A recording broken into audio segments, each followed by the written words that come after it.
Yo mga idol, kumusta? Uyod Boxing Fanatics nga pala. So sa video na ito ay pag-uusapan natin itong kumalat na balita na isa di umanong undefeated boxer ang makakalaban ng ating pambato. Walang iba kung hindi itong former 3 Division World Champion at nagisang angas ng Pinas, Jandrel Cuadro Alas Casimero. At laban ng isa nating pambato, Albert Pagara, ay ito nga ang kanyang muling pagbabalik sa ibabaw ng luna, mga ka-Uyod Boxing Fanatics. Kontra dito kay Akiteliete Yelejan at bukas na nga ito mangyayari. Yan ang pag-uusapan natin ngayon. Ngunit bago ang lahat, kung bago ka pa lang sa YouTube channel na ito, ay huwag kalimutan mag-like, mag-share at mag-subscribe. Uyod Boxing Fanatics.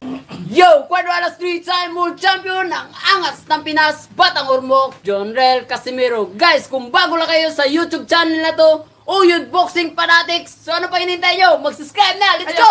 Si Uyod pumunta ng Ormoc, nagiging champion na.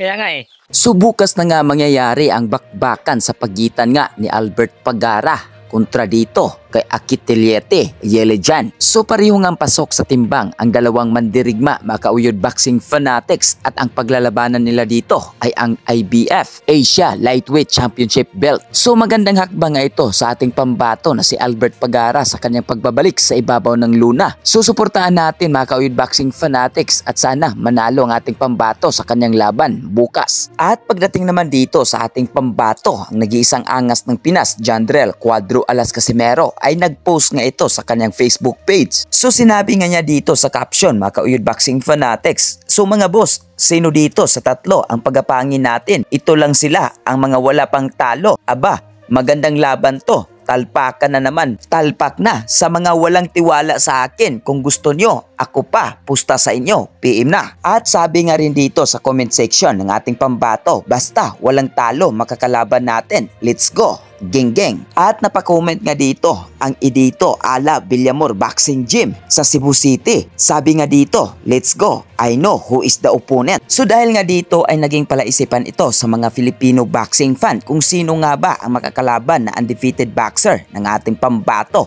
Cuadro Alas Casimero. At sa tatlo na nabanggit ng ating pambato sa kanyang post, dito makikita nga natin si Liam Dibes, Sam Goodman at Alan Picasso Romero. So ano sa tingin nyo, mga ka-Uyod Boxing Fanatics, sino nga ba ang makakalaban ng ating pambato dito sa tatlo? Dahil para sa akin, mga ka-Uyod Boxing Fanatics, ay imposibleng makalaban ng ating pambato dito itong si Liam Dibes o Sam Goodman dahil may mga nakatakdang laban na itong dalawa. So ano sa tingin nyo? Ito na nga ba si Picasso ang makakalaban ng ating pambato? So kung may opinion ka at komento sa video na ito, paki-comment sa baba ng ating mapupusuan at huwag kalimutan mag-like at mag-share sa ating video. Maraming salamat!